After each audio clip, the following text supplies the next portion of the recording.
One of the biggest problems when it comes to AI search optimization is tracking what you're doing and whether it's actually working. How do you know if AI is citing your business in the answers? Unfortunately, you can't just run normal rank tracking like you could with Google search, where you just throw in a list of keywords and it tells you where your position is every month. People don't type keywords like that anymore. They ask long questions with lots of different variations, and it can be almost impossible to keep track of all this. Well, Semrush has recently released some tools that can help with this. And in this video, I'm going to show you what those tools are and how you can use them to keep track of your AI search optimization and whether you're getting cited by AIs. Now, this video is a paid partnership with Semrush. However, as you'll know if you've been watching my videos, I've been recommending and using Semrush for years, long before there was any payment offer. In fact, I was paying to use the software. So I'm making this video because I do like Semrush's product. I do use it in my agency, and I want to show you what you can do with it as well when it comes to AI search. If you go into the Semrush dashboard, and just make a note that this is an extra feature that you have to pay for. This won't be part of your normal Semrush if you just have the normal plans for the SEO tools. You will have to pay extra to get these AI tools.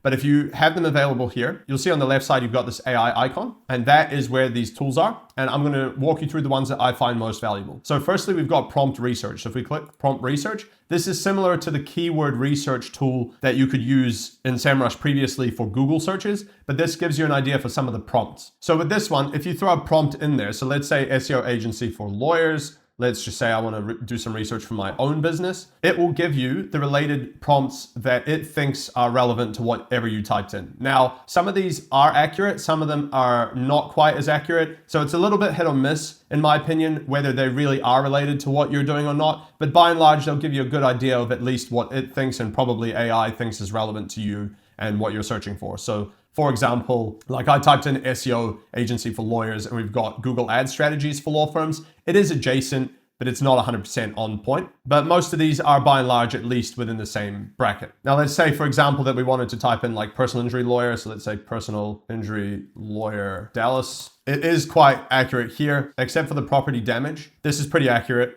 So it does give you an idea of what prompts are related. Now, if you click one of these, what it will do is it will give you the prompts and the responses as well. And you can actually pull up the full response here and see what the response is and who's listed. So this is the important part here, where you can actually see who's getting listed, and it also gives you the sources. And so this is useful if you want to try and get listed in these responses, because if you can get yourself in the sources, then there's a bigger chance that you will show up in the actual citation.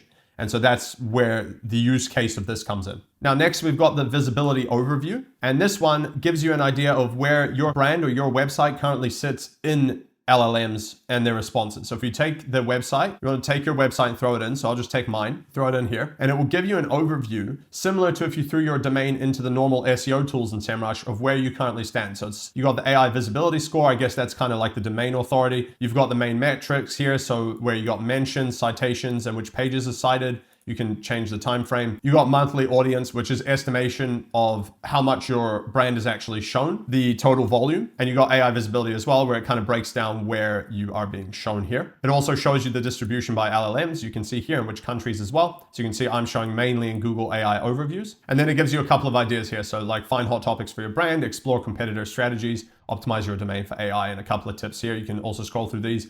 Might give you some ideas of what you can do to optimize further. And what it also shows you is the topics that you're actually showing up for. So you got the topics that you're performing for. We can see some SEO and marketing related stuff here, and in which countries it's showing for as well. Then we got topic opportunities. So a couple opportunities you might want to pursue that are related here as well. Cited sources, so which sources get cited, and it also breaks down the prompts for all of these, so that's pretty handy as well. Also you got source opportunities, so perhaps if you want to get listed there maybe, and which pages get cited. So it's showing all the different pages of mine that get cited here by LLMs as well. So it's very similar to the old SEO tool when you throw your domain in, just adapted for AI. Now next we got competitor research, and again this works similar to the old SEO competitor tool, where basically you can throw in the competitors here. I've already done this previously and it's analyzed it, but you would throw in each of your competitors here with the websites and let it analyze, and it will tell you where you stand compared to the competitors in your market. And you can see here who's getting cited for what. These are the mentions. You can change this to the audience, the AI visibility. If you go down here, you can see the topics and prompts. And if you break these down, you can see what prompt and what the response was. Now, obviously that's not too useful for my particular case. Let's say SEO agencies and services. If we go SEO optimization firm, let's take a look at this. It's saying that my brand was not mentioned. So one of my competitors must have been mentioned here. Thrive, yeah. So they're one of the ones I think I threw in.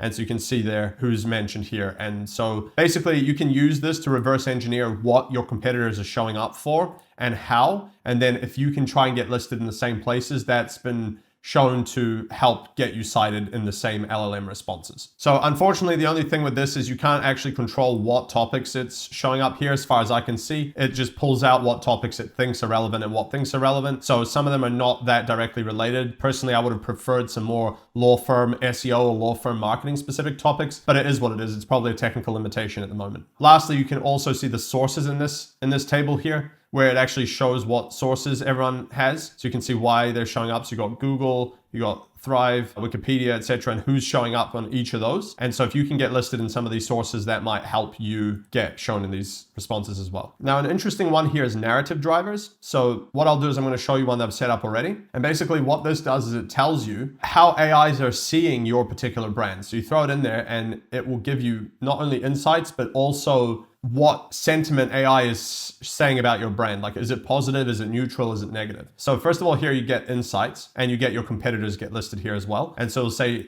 a few things you can do here to help you improve. So for example, turn rank into share. Average position is strong, but the share is only 3%. So broaden query coverage beyond branded terms to show for more. Build citable case resources, own serious case niches, expand beyond current pigeonholes, and win comparison mentions. And so those will help you get shown here. And you can also filter here, share voice by platform. So the different platforms compared to the competitors and others as well here. So you can see where you stand. Next, we got share of voice. This just shows you how much share of the LLMs you are getting versus everyone else. You got the mentions here as well, average position as well compared to the competitors it's pulled up. Then you got the top domains by citation. So it shows you who's the most cited domain based on the number of citations. And you can look up here who gets the most. And then here you can break that down further. So you can go answers, non-branded, answers branded, citations, branded and non-branded. And so this will tell you who's showing up in each of the answers in which AI and what the sentiment is. So that's what the green and 100% is. Is that sentiment positive, neutral, or negative?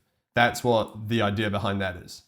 So you can open up all of these prompts and see where you're showing and whether it's positive or negative, and how your competitors are also showing as well. So you can see here, this one's getting a 0% sentiment. So it's, I guess, a neutral response, not necessarily a positive one. And lastly, we got the AI strategic recommendations, where basically based on what it's found, it's going to give you recommendations on what you can do to improve your AI position. So you can see here, for example, it's strong when AI already knows the brand, but still unrepresented in broader Dallas criminal defense recommendations. It should be positioned more clearly as a default lawyer for a small number of unmistakably serious case scenarios. Too narrowly pigeonholed, which keeps him out of adjacent high value categories where his profile could plausibly fit, etc. And then it gives you a bit more of an explanation and then the recommendations to improve on this. And so you could use these if you wanted to improve, or you didn't know what you needed to improve. This at least gives you some direction as to where you can improve to try and get cited in more AI answers. And lastly, we have position tracking, which is very similar to the old rank tracking, except this tracks AI prompts. And so what you can do here is you create a project. I'm just going to throw my website in here, create the project. And now what it's going to do is allow you to select what AI you want to track. So you can select ChatGPT, Gemini, Google AI mode, whichever one you want.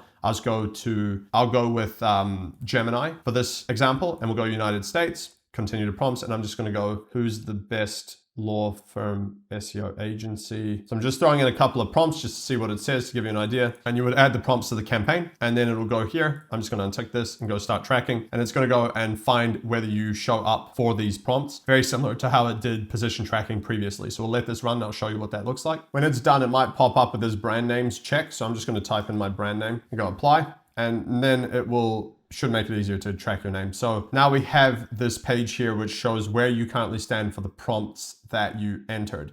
And so you can see this looks very similar to the old keyword rank tracking section, or the position tracking section, where it gives you the AI visibility score, the mentions, the source pages, which sources that showed for the prompts that you selected. I guess you can try and get listed there, and obviously the distribution, everything. Now it's showing 0 mine, so obviously don't show up for any of these prompts, but it would show here the top prompts, etc., so that you know where you stand. Basically very similar to the position tracking. And so this will be quite useful so that you can figure out roughly where you are when it comes to AI searches, and at least track, are you going up? Are you going down? You know, is it improving? So that's it for this video. These were the features that I found the most useful when it comes to AI tracking. Right now, where everything's still pretty uncertain in that whole domain, this at least gives you some guidance and some good tools that you can use to get a decent idea of where you are in AI search. So if you're already using Semrush, it's pretty easy to integrate into this. It's in the same dashboard. You can throw it in there, get some additional information, and ideally improve your results. So I hope you guys found this useful. If you want to get Semrush and test it out, I will put my affiliate link in the description below. Otherwise, feel free to just go to semrush.com and grab it there as well. And I'll catch you on the next one.